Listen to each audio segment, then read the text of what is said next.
Finley to throw. Over the middle, intercepted. Wolford again. Wolford the other way at the 30, the 40. Wolford to midfield. Miles Wolford with the pick. The Heels on the doorstep of an enormous victory. Williams is the running back next to Howe.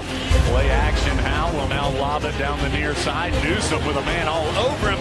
Pins the ball against the back of the defender and brings it in. Heels can get a first down at the 3. Howe, one fake to the right. Now he's going to run to the left. Howe at the 5. Takes the shot. Pinballing off the chains for the touchdown. Sam Howe showing the toughness for 6. Cardinals down 4, 35-31. May has the shotgun snap. Pressure coming. Rolls to the right. Throws to the end zone. Touchdown! Touchdown, Antoine Green! 16 seconds to go. No flag. Snapping it off the 8-yard line. May pulls it, tries to roll it apart. But now he's going to throw it and score! Throws it to Paytor in the end zone for the touchdown! They are going to play left-handed. Was walking out on the run and threw it left-handed. Bernard fields it at the 26. Heading to the far side. Theo at the 35. Theo, he's at the 50. No, he's not. Yes, he is. Theo, he's going to take it for a touchdown. Are you kidding me?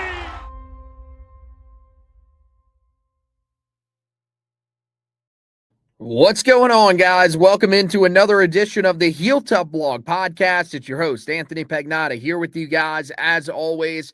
And tonight, it is time to get you ready for Carolina versus Stanford. The Tar Heels will be hosting Stanford in Kenan Stadium on Saturday. It'll be a 4:30 game over there on the CW, and we're going to walk you through this game. We'll tell you everything that you need to know about Stanford. We'll also tell you about the Tar Heels storylines for this game, give you our keys to the game, and predict the game, as we always do here when it comes to these preview editions of the podcast. Team that Carolina takes on in this one, a Stanford Cardinal team that comes into the game 3-6, 2-4 on the season, but is looking to continue a successful stretch against the Tar Heels. Stanford leads the all-time series against Carolina 2-1. The last game between the two, of course, came back in that 2016 Sun Bowl that many of you guys will remember, where Stanford won 25-23. But this is one that's very important for Carolina as they look to try to build off of their first power conference win under Bill Belichick and get back into bowl conversations. If they win this game, all they have to do is win 2 of their last 3 in order to close out the season, and they could find themselves in a bowl game after a season that looked like it was completely going off the tracks. And if you're saying, hey, the schedule gets more difficult for Carolina down the stretch, that is true. But Carolina did, of course, come within 1 point of beating the first-place team in the ACC. So anything is possible. This is one that they're hoping they can use very similarly to that game against Syracuse to get them on track to that. As I mentioned, we'll tell you all you need to know about Stanford. So let's start by telling you about them. As I mentioned, 3-6 on the season, 2-4 overall in conference play. Offensively, 17.8 points per game, just 307.1 yards of total offense per game, 225.7 passing yards per game, 81.4 rushing yards per game. Elijah Brown is going to step in as the team starter after struggles from starting quarterback Ben Gulbranson, who's started every other game so far this year. Turnover issues were the big part of the reason why he did not succeed this year, the transfer from Oregon State. And so now they're turning to Elijah Brown, who was with the team last year, did play, a decent amount of the game against Pittsburgh, and did throw 1 touchdown in that game, no interception. So they're hoping that him being a full-time starter in this game will allow him to see similar success to what he saw against the Pitt Panthers Meanwhile, the running game really struggling to find any sort of consistent production, but they do have a guy in Micah Ford who is a monster after contact. He's ran for a little over 400 yards this year. 396 of those yards have come via after contact. So he is a guy that, he might not run for a ton of yards, but he is someone that finds a way through an offensive line that's not having a great season to be able to succeed. Cole Tabb, also a name that's worth noting in that backfield. The pass catching group in good shape despite losing so much in the offseason. CJ Williams is their leading receiver out of the slot. Bryce Farrell, a guy on the outside, averaging 16.2 yards per catch, also over 400 yards receiving this year. And same thing with Sam Roush, all four of those guys. He's the tight end, Sam Roush is.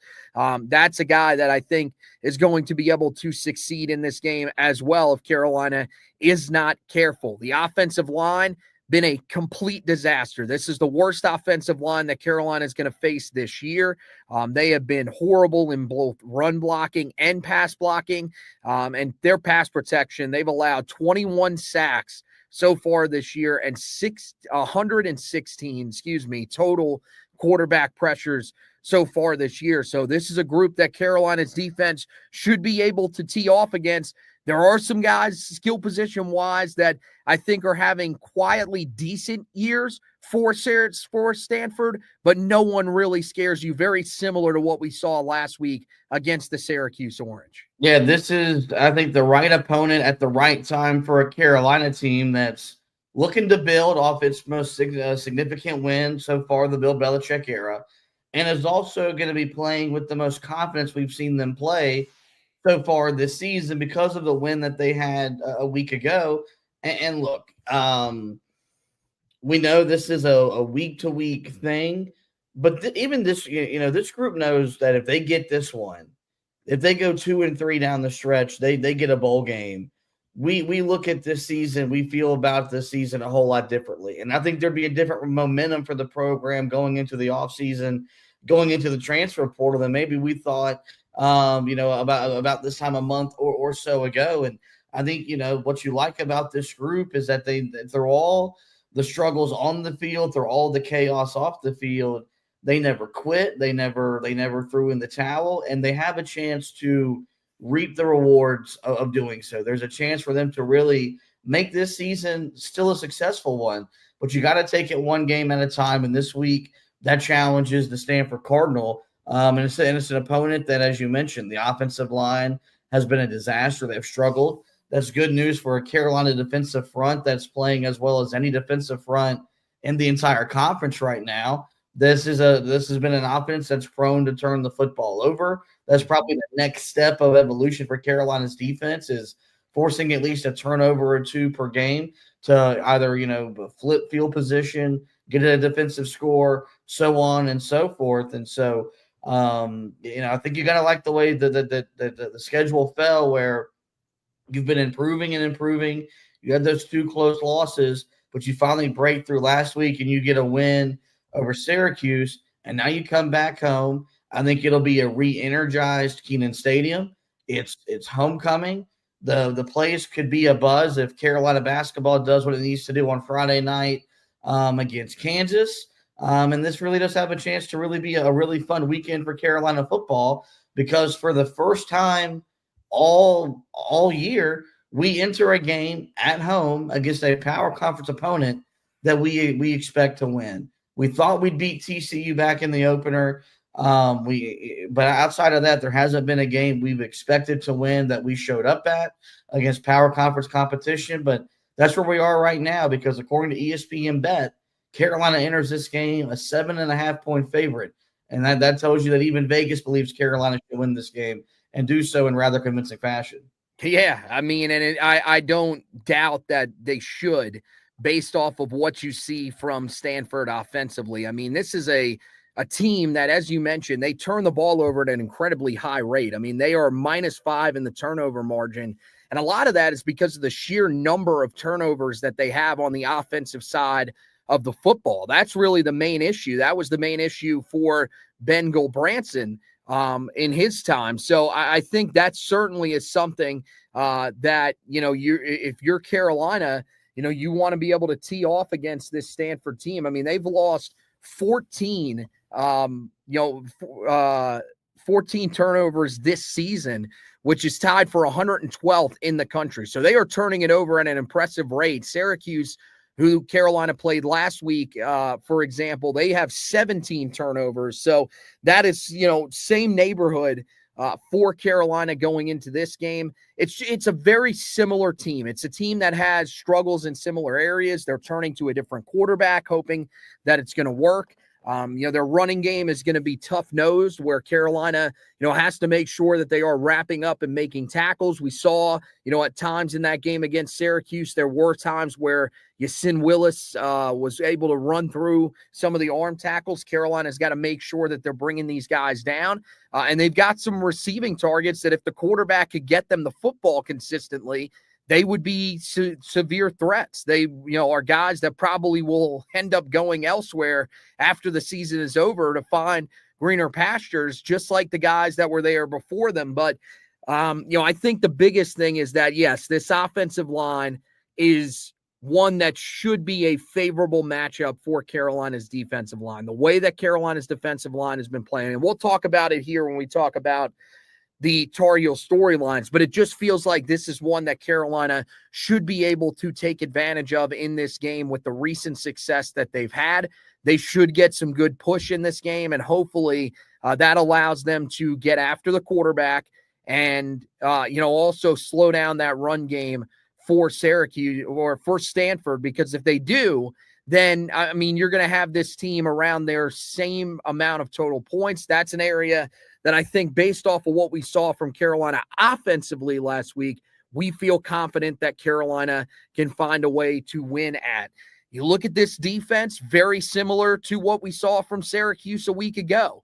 These teams almost identical, 30.1 points per game allowed so far this year, 424.9 yards of total offense allowed, 293.6 passing yards per game, one of the worst marks in the entire country, 131.3 rushing yards per game. The defensive line, they've had their moments, but it hasn't been consistent enough, led by Clay Patterson, who's been very hit or miss throughout the year. He's a guy on the interior that's gotten some good pressure at certain times, but then there's other times where he is basically non-existent.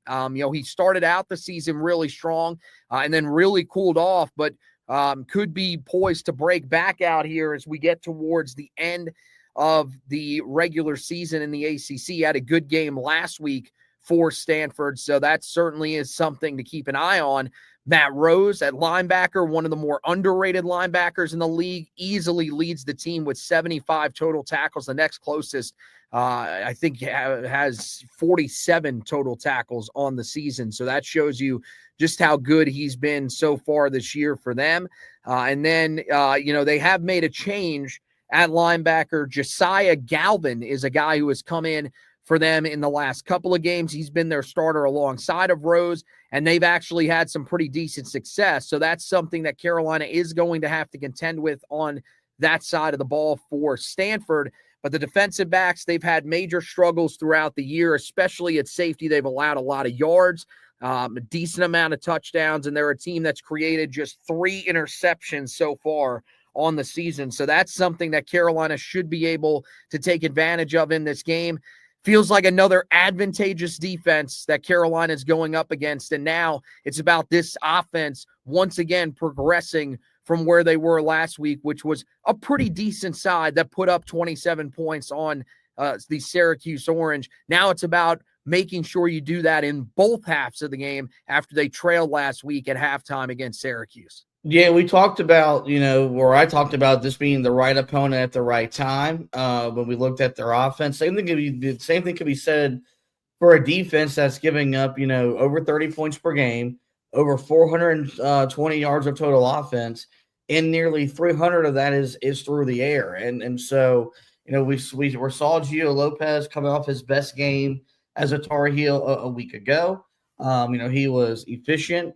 And did a really good job, with that intermediate passing game because he trusted the pocket. He stood in there a second or two longer And those routes that have been there all year long were finally being connected on, and Carolina's passing offense just had a bigger bit of a pulse and was a lot more explosive, was a lot more dynamic.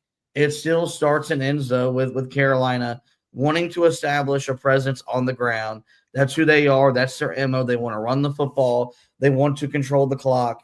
They want to shorten the game. And then make the plays in the passing game that are there to be made.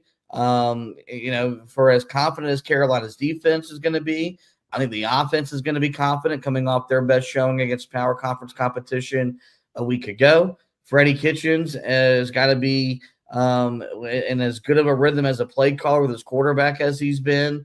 And this offensive line, they've kind of earned the benefit of the doubt that no matter who's out there, no matter what injuries may show up, I think that group has proven that they have guys that can step up and make plays. And so just like last week, Carolina was dominant up front on both sides of the line of scrimmage.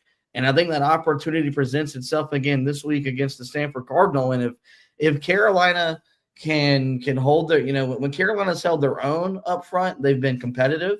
Look at the close losses against Cal, look at Virginia. But when they really imposed their will, that's when they've secured their 3 wins. If they impose their will up front on Saturday afternoon, I think they've got more talent than Stanford. I think they're better coached than Stanford, and that should really give them a chance to flex their muscle again and get a second win, this time at home in front of a bunch of Carolina fans. Yeah, you're right. It does all start up front, and this is a unit that I feel like as the season has gone along, you've started to gain more trust in. You're starting to feel like this is a group that even with some of the new guys that they have thrown out there, and that's going to be interesting to monitor in this game too. Part of it is going to be because of the injuries, whether or not, Chad Lindbergh is going to suit up. If he doesn't, then that means that Austin Blaske is going to move back to center, and then you'll have a guy who's probably a little bit more natural at left tackle in either Jordan Hall or Miles McVay, however Carolina wants to roll with it. And, this should be a group that I think should be able to build off of what they did last week. They were dominant against Syracuse that entire game, really from the word go. They were winning up front. This is another game where you just feel like, as you said, Carolina has more talent in that area. And that's hard to say because Carolina, coming into the season and as we went through the early portion of the season, we told you that Carolina didn't really have a ton of talent on that offensive line. I think maybe we were a little bit wrong about that. Maybe it just took some of these guys a little bit of time to settle in. But I think, maybe this is still one of those games where even if Carolina doesn't have a lot of talent, Stanford doesn't have much on their side as well with everything that they've been through. And so Carolina should hopefully be able to take advantage of that. You mentioned Gio Lopez has really found some success. I think this game's going to be important for him to build off of what he did in that game against Syracuse. It doesn't have to be perfect, but, you want to see him take that next step for Carolina, which is maybe start to hit some of those patterns deeper down the field as the game goes along, if Carolina is able to create separation. This is a team in Stanford that's allowed a lot of yards all over the field. So this is, an area where guys should be able to create separation throughout the day. And hopefully, Gio Lopez is able to be as accurate as he was against Syracuse in this game at home. And, really you look at the last, 2 games that Carolina has played, that's where I really think the offense has hit a stride. It started against Virginia and it carried over into Syracuse. Virginia, the problem was they couldn't execute in the red zone. So Carolina's got to be able to do that again in this game, the way that they did against Syracuse. And even in that game against Syracuse, people were a little frustrated early on with Carolina not capitalizing on their first trip down inside the red zone. You got to be able to capitalize there. When you have the ball inside of the 20s, you got to be smart. Don't take penalties like we saw Carolina do a week ago. And if you can do that and convert down there, which you should be able to against a lesser defense in Stanford, then you got a really good chance to win this game. All right, let's turn to the Tar Heel storylines for this one. I think the big storyline is really the charge that this defense has made over the last 3 weeks. I think they've been really good since that game against Cal, really since that second bye week. Carolina's defense has looked like a completely different unit. They've started rolling more guys out, but they've also become comfortable with the groups that they're throwing on the field in certain downs and situations. That took a little bit of time for Carolina to get there, but now that they've gotten there, it feels like the right guys are on the field at the right time for Carolina. And a big part of the reason why they've had as much success as they've had is the defensive line. They've been getting after it the last couple of weeks. 5 sacks for Milcart Abujide over the last 2 weeks. He is a guy that, should only continue to perform well for Carolina along that defensive front. Tyler Thompson has also been really good there, and the guys on the interior have made a little bit of noise here, even in pass rush over the last couple of weeks. You're hoping that defensive line, once again, is going to power the way for this defense towards another really strong performance against the Stanford Cardinal. Yeah, maybe I'm wrong. Maybe you disagree. This is the unit that now every week I'm most excited to watch play. Because I think it's emerged as the strength of the football team. And I think it's just been so fun seeing, what Melcart has done. He leads the ACC in sacks, folks. And I don't want to discredit him, but I mean, you look at some of the talent that some of these other defensive line has, I don't think he's maybe in the same category of those guys, but if he has a strong finish to the season, he's going to garner all ACC honors.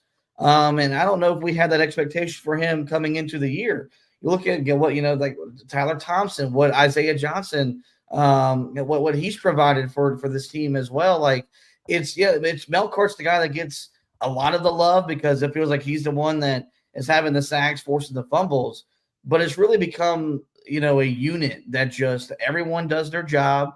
They're all pitching in. They're all winning their one-on-ones more consistently. And it's really allowed them to really just become a force up front. You look at this game, I think they're going to be ready to feast.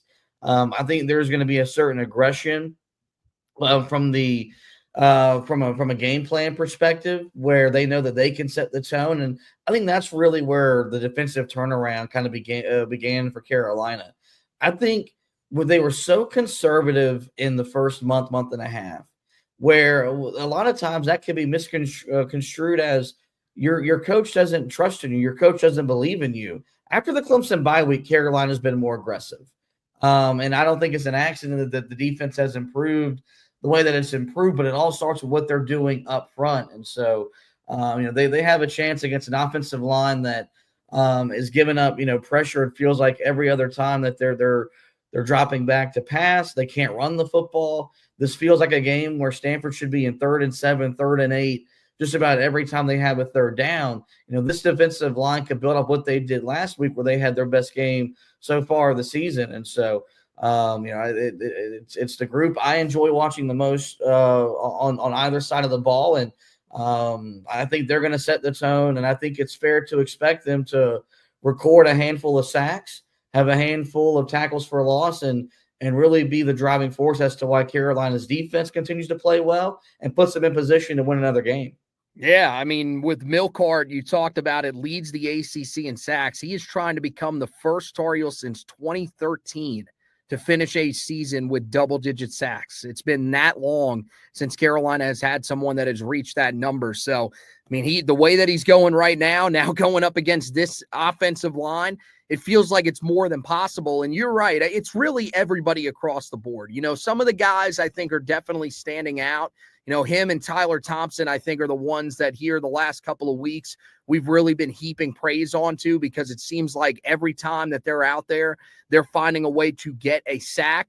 But the thing is that it's been everybody that's improved across the board. Smith Vilbert's a guy that's gotten better as the year has gone along. Have the numbers been there for him? Has he been a guy that's been finishing a lot of plays in the backfield? Not necessarily, but he is definitely a guy that's gotten better as the year has gone along. And then you look at the interior of that group, and I've talked about it all year long. That 4-man rotation on the inside has been amazing in terms of what they have been able to do stopping the run. We talked about how it was unbelievable to us how Carolina was bringing in 4-star after 5-star after 4-star along that defensive line. And for some reason, Carolina still could not stop the run, could not rush the passer with those guys. Well, this year, I mean, you've got guys that are not nearly as talented as those guys, but have just bought into what Steve Belichick is telling them. And you've seen how impactful these guys have been as the season has gone along. I'm with you. I think the most impactful guy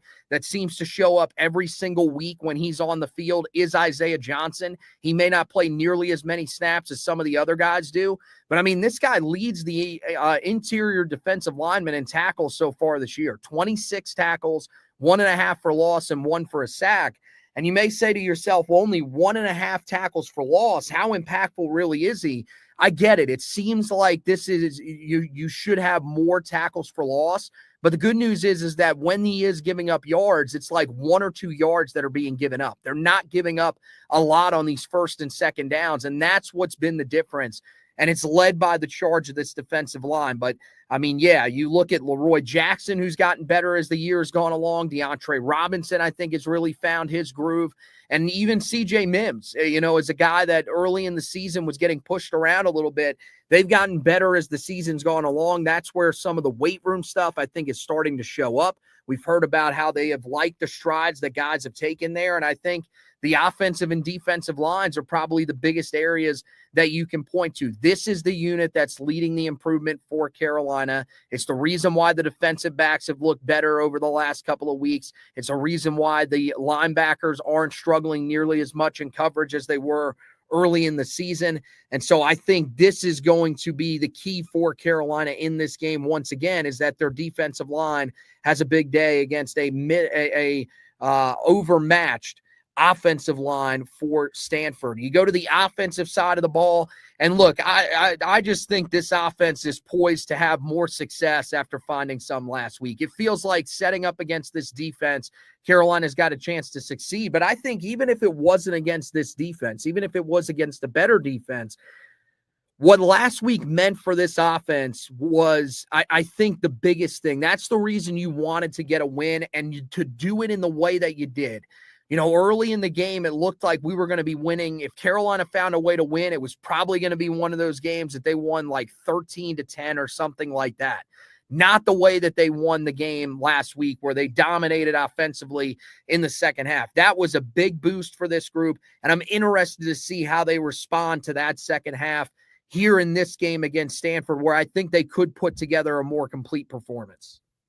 Yeah. There's absolutely no doubt about that, because when this offense has taken care of the football, and if they would have taken care of the football, guess what? We're 5-3.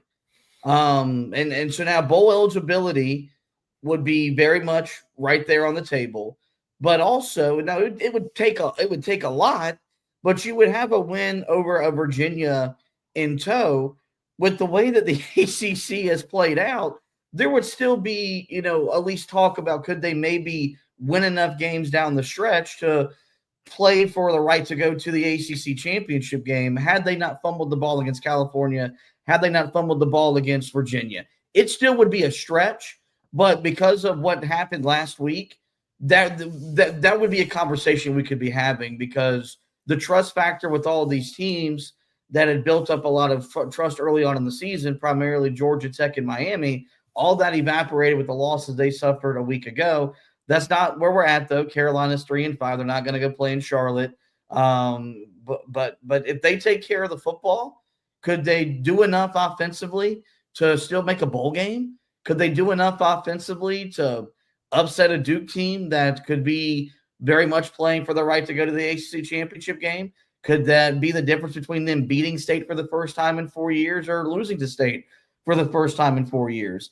That's really, I think, the next step for this offense, is just eliminating these costly turnovers that cost you 2 games. And last week, had you losing at halftime. I never was in doubt that Carolina was going to win. They were the better football team. But because of the fumble, and that's how Syracuse scored, it still wasn't a great feeling to be losing to a halftime to a team that you had thoroughly outplayed. But that's the reality of the situation. And so you got to imagine that's what's being harped on when they review the film. That's got to be what they're harping on in practice, when they get in the red zone, because they've seemed to cough it up when they get inside the 20-yard line as well. If Carolina doesn't turn the football over and doesn't give Stanford either a defensive score or, short fields to work with, and they maximize their possessions, where I think Carolina wants to play about an 8 to 10 possession football game, and they score on 4 to 6 of those possessions, with the way that the defense is playing, I find it hard to believe that Stanford will be able to score enough to keep up with Carolina. And we're talking about the game still being played probably in the mid-20s. Now, maybe this is the first time that Carolina's offense can crack that 30-point threshold against a power conference opponent, but the only way that's possible is if they don't turn the football over, if they don't fumble the ball because they get hit, if Gio Lopez doesn't hold the ball on a second too late and throw the ball to the correct spot, but the correct spot a second too late, and that's the difference between a completion and an interception. So you got to imagine that that's what they've been focusing on the most in practice and harping on, and hopefully this is the week that they really put the turnover issues behind them, because if they do, I think this is the right time for them to have their best offensive game so far this season. And it's what they're going to have to do down the stretch if they want to make a bowl game. Yeah, turnovers, I think, are the main thing that they've got to be talking about practice after practice, is that, guys, we need to hold on to the ball. I mean, last week, we barely get hit on a play. We fumble the ball. It gets returned all the way for a touchdown, and we're losing at halftime to a team that did not have a single passing yard in the first half of the game. I mean, that's unbelievable to think that, but that was the position that Carolina was in last week. You've got to stop shooting yourself in the foot. And then when it comes to getting in the red zone, that's the other step for this offense, is when you get down there, you've got to score touchdowns. When your offense is as inept as this offense can be at times, you need to take advantage of that, because there are going to be better defenses that you're going to face as the year goes along. There's going to be defenses that might be able to slow you down for the majority of the game, except for 3 or 4 times where you're able to get into the red zone. Well, you have to capitalize on those opportunities. Not saying that's going to be this game against Stanford. I feel like you could have the opportunity to move the ball pretty consistently again in this game, which is something that we want to see from this group, because you were able to do it against a team like Virginia. You should be able to do it in a game like this against Stanford, but you just have to value the football when you're in the red zone. Make sure that you come away with those touchdowns. And if you do, I think Carolina has a chance to really take another step offensively. And I think as long as they could get to become an offense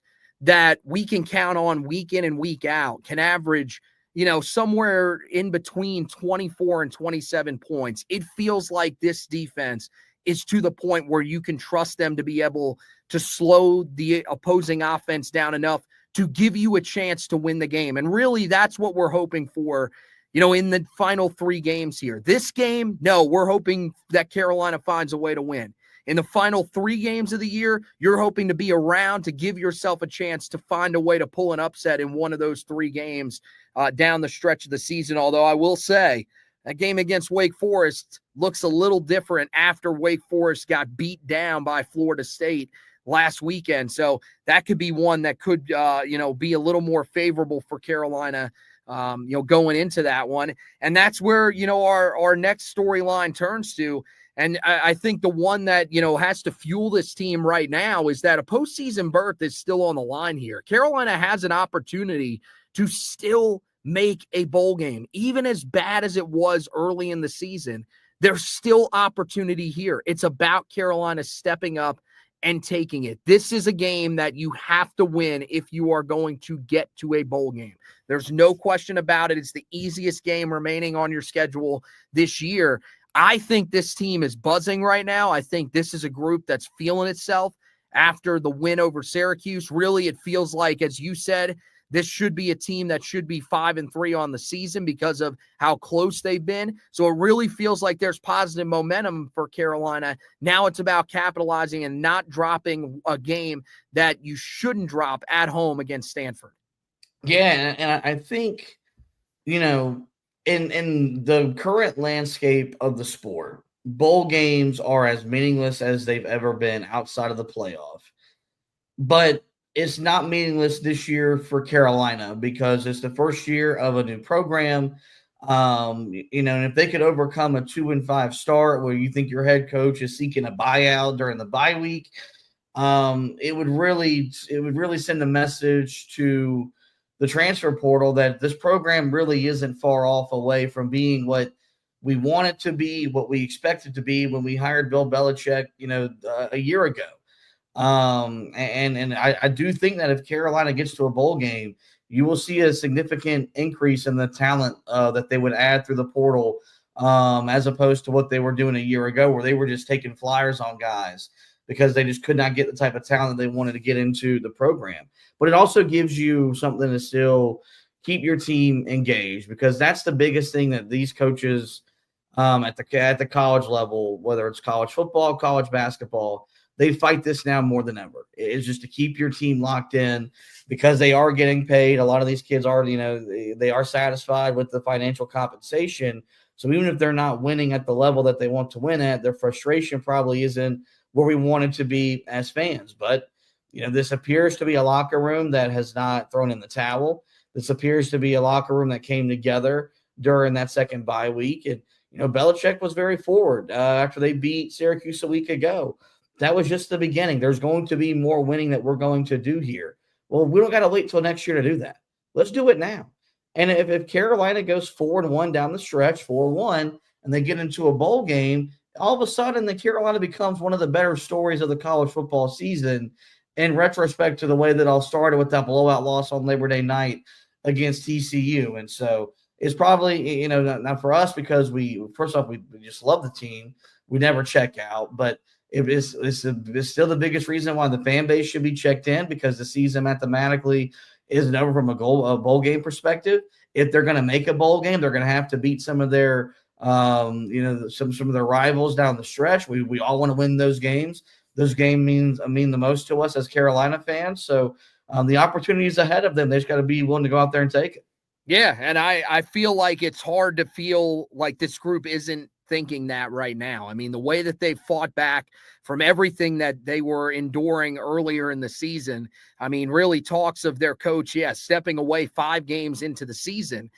I mean, it's hard to maintain the same level of effort and consistency that we've seen from this group, but they've stayed the course. They've actually, really put together even better efforts since that game against Clemson. And Carolina, it's come out the other side with, only 1 win, but still a lot of momentum. And you can find a way in this game to win. You're 4-5.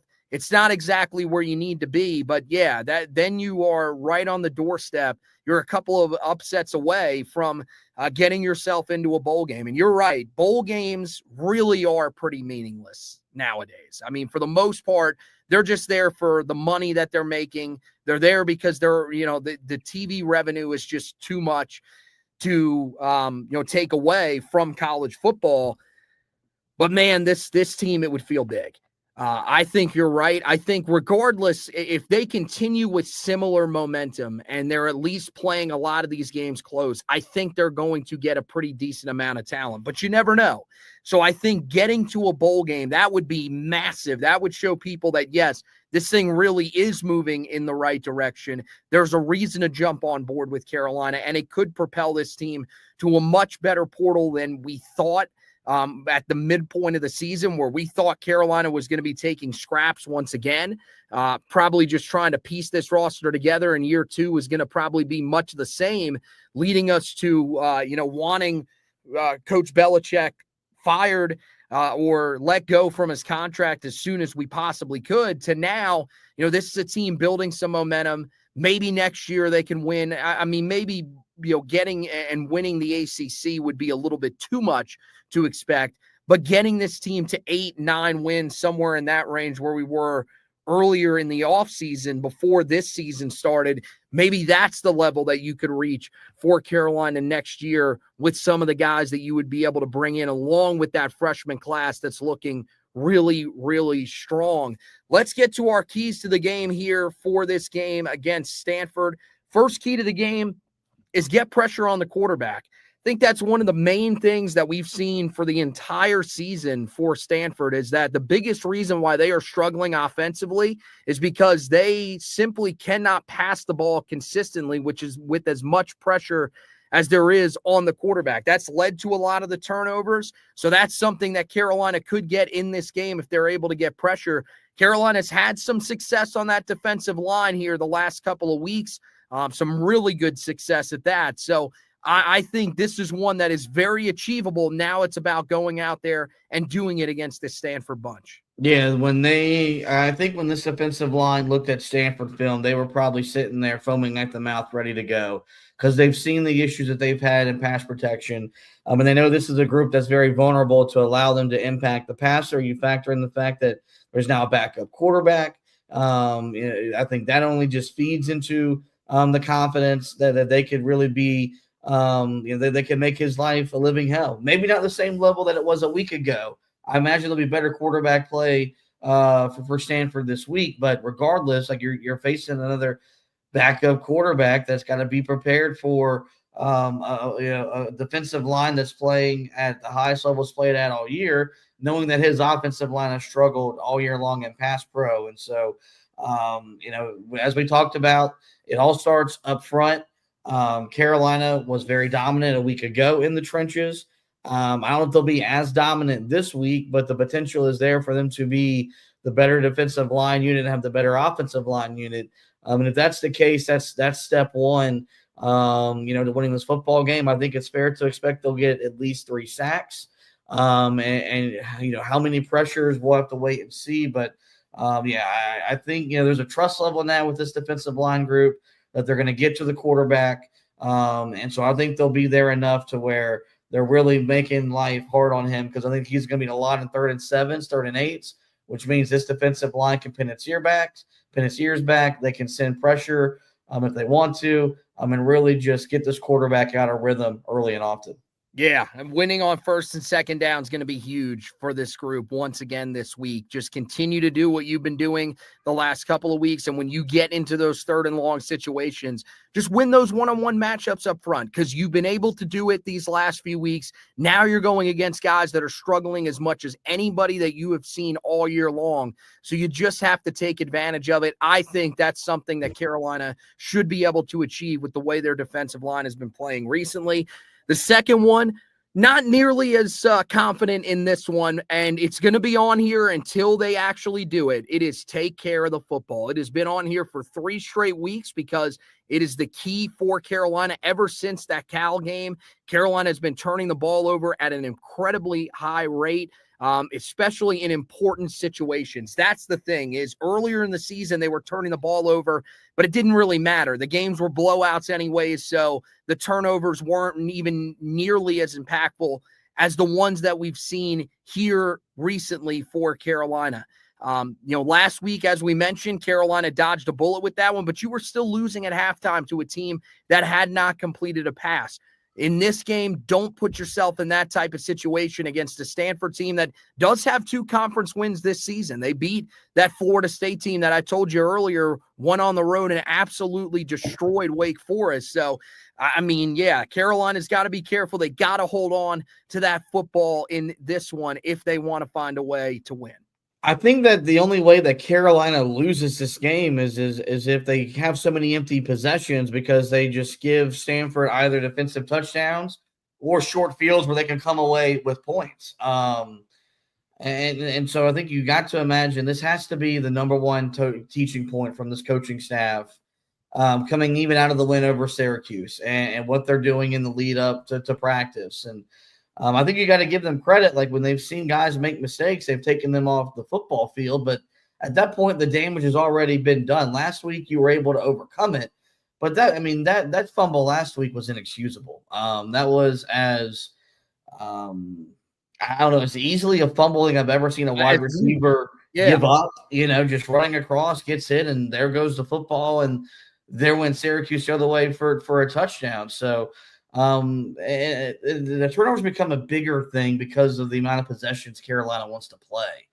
Like, if Carolina was playing a normal college football game and they were possessing the ball 12, 14 times, they could probably absorb these turnovers, but that's not where they're at.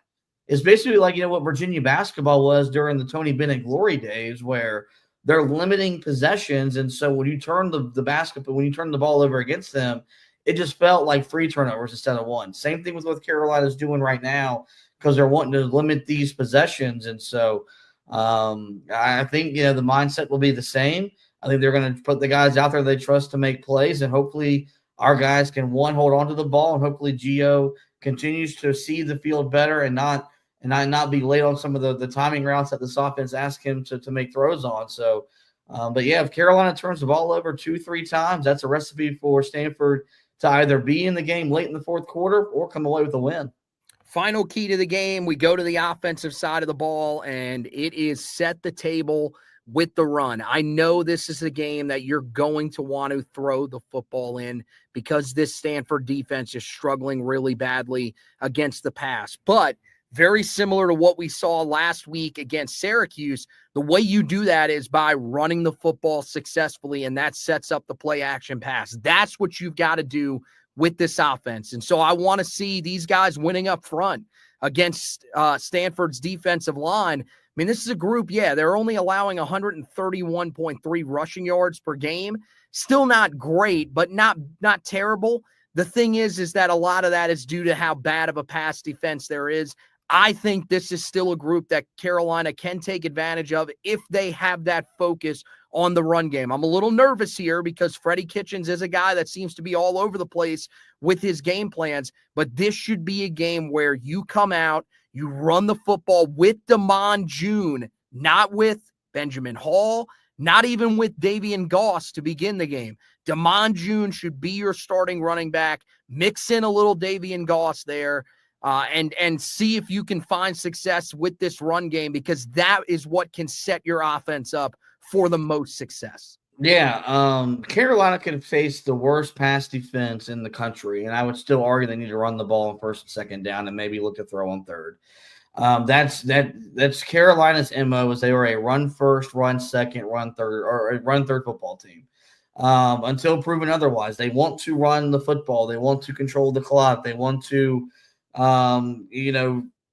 really just grind out drives and move the football methodically up and down the football field. And I think what helps this is that Stanford will look to sell out to stop the run, because they know that Carolina is going to want to run it, which means you're going to have plays in the passing game there to be made.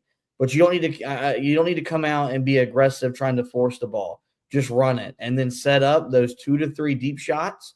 Set up your screen game that was very effective in the second half a week ago. And then hopefully, you get your quarterback in rhythm, that offensive line's holding up, and those short to intermediate passing routes are there. And then Carolina can maybe by the second, third quarter have their pick of the litter of what they want to do and really toy with Stanford's defense. But they need to establish the run game. The second that they establish the run game, then Carolina can look to attack through the air and get the ball to Ship. Get the ball to Paysor, and really try to get your playmakers involved and try to hit those big passing plays as the game moves along.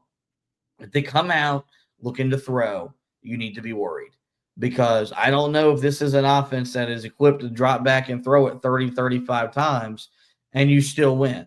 You need to run it 35, 40 times between Damon June and Davian Goss, and ask Gio Lopez to maybe throw it 18, 20, 22 times off of what you do in the run game. There's going to be temptation to want to throw it, because Stanford has struggled to throw it, but you need to set up the run to set up the pass. And if Carolina can do that, then I think there will be plays to be made to where they can put up some more points and yards like we saw last week against Syracuse. And feel free to get your quarterback involved in the run game too. We saw it a little bit last week, and it was effective. Let's see that happen again this week. And Gio, hey, if there isn't anything open downfield, it's okay to tuck and run the ball. I know your offensive coordinator probably doesn't love it, but that is something that led to a little bit of success last week. It's an extension of the running game, and so hopefully that is something that he can do again in this game against Stanford. All right, time to get to the predictions for this game. 4:30 game on the CW in Kenan Stadium on Saturday. What do you see happening in this one? Yeah, I think Carolina wins, and I think Carolina wins going away, actually. I think this will be the best performance that we've seen so far this season. I think they'll be dominant up front. I think they'll be able to run the ball. I think Damon June builds off his best game as a Tar Heel. I think Davian Goss continues to find his footing, so Carolina has a 1-2 rushing attack. I think Gio Lopez continues to progress and look more like the Gio that we thought we were getting when he transferred in, as opposed to the guy we saw the first 6-7 games here of the season. So I think Stanford will struggle to move the ball. I think Carolina's defense will continue to be what it's been after the Clemson bye week. So I think Carolina wins. I think Carolina covers. Give me the Heels 31-13 over Stanford on homecoming. Boy, that would be lovely, especially to get to that 30-point mark for the first time this season. I don't know if I can quite get there, but I am with you. I do think Carolina is going to win this game over Stanford. I think this is a perfect matchup for Carolina coming out of the Syracuse game because it feels like almost a little bit of a repeat. Not nearly. I do think that Stanford is going to be able to throw the ball a little bit more effectively than Syracuse did a week ago. But if you don't have a turnover from your offense that leads to a touchdown, it gives this defense a little more breathing room. And I think that's what you're going to see in this game. I expect that Carolina's defensive line has another strong performance. You said they get at least 3 sacks in this game. I think it could be even more than that. But I do think they will at least get to that number. A big performance from that group up front, I think, slows down this Stanford team. They're not able to run the football, become very one-dimensional, and their passing game I don't think is strong enough to beat Carolina. And then on the other side, I think you do see progression from last week. I think Carolina is going to be able to run the ball in this game because, yeah, Damon June, they're going to have to lean on him because Benjamin Hall is banged up. We don't know what his status is going to be for this game. So if he is out of this game, well, then Damon June is the guy that you have to put the ball in the hands of the most. Davian Goss, who I think is the better back than what we've seen from Benjamin Hall, would be that guy that will hopefully spell him. And I think those two guys, that 1-2 tandem, as you talked about, would really be able to have some success. And then, yeah, I think Gio Lopez builds off of last week. I think that play action passing game is going to be there yet again. I think his receivers are going to be able to create separation down the field. So I like Carolina to win this one. A little bit more low scoring, but I do think Carolina wins it 28-14 in a game where even that doesn't feel like nearly as dominant as Carolina will play in this game. All right, guys, that's going to wrap it up for this edition of the podcast. Make sure you head over to the website, HeelToughBlog.com. Check out everything that we've got over there for you guys. We're going to have that preview up for you guys either tomorrow or it's going to be early on Saturday. So regardless, we'll have you prepared for all of that with breakdowns of the two teams, stat breakdowns for the teams, an injury report, availability report, as they like to call it now. The keys to the victory for Carolina, which we just talked about right there. And then we'll have the projected starting lineups for you as well, so you know who should be playing in this game. That, of course, will go hand in hand with the availability report for Carolina. So make sure that you guys are checking that out. Also, go back and check out the articles that we have put up on the website here recently. One on the football side of things is the 2 decommitments that Carolina has had here recently. That happened yesterday. Kamori Miles, as well as Cooper McCutcheon, the 3-star tight end, did decommit. Kamori Miles, 3-star wide receiver, both of those guys decommitting from the class. We detail the decommitments and then tell you why you should not be concerned about those decommitments. And you guys can also hear that if you want to go back to the previous edition of the podcast, episode 640, where I talked about that and of course, talked about where Carolina stands now with the 2026 recruiting trail in terms of some of the guys that they're still going after. There are going to be 3 guys that are going to be on campus for official visits here this weekend. Go listen to that edition of the podcast to find out who those 3 guys will be that will be visiting for this game. Meanwhile, on the basketball side of things, getting ready for the game against Kansas. That will come your way tomorrow night in the Smith Center at 7 o'clock. We have the preview edition of the podcast that is up for you guys. Josh is going to have the preview article up for you guys. Going to be an important one to make sure that you're ready for that game against the Jayhawks, one that Josh billed as the most important game of the most important non-conference game of the Hubert Davis era at Carolina. So make sure that you guys are locked in, ready to go for that game before tomorrow night. And of course, we will be back recapping that game for you guys sometime either late tomorrow night or on Saturday. So keep it tuned to the Heel Tough blog, social media pages, and the YouTube page to find out when we're going live with that one. Of course, we've been hammering it home to you guys. Make sure that you do it. Of course, follow us on the social medias at Heel Tough Blog on Twitter, at Heel Tough Blog on Facebook. But most importantly, head over to that YouTube page, smash that subscribe button. We would greatly appreciate that because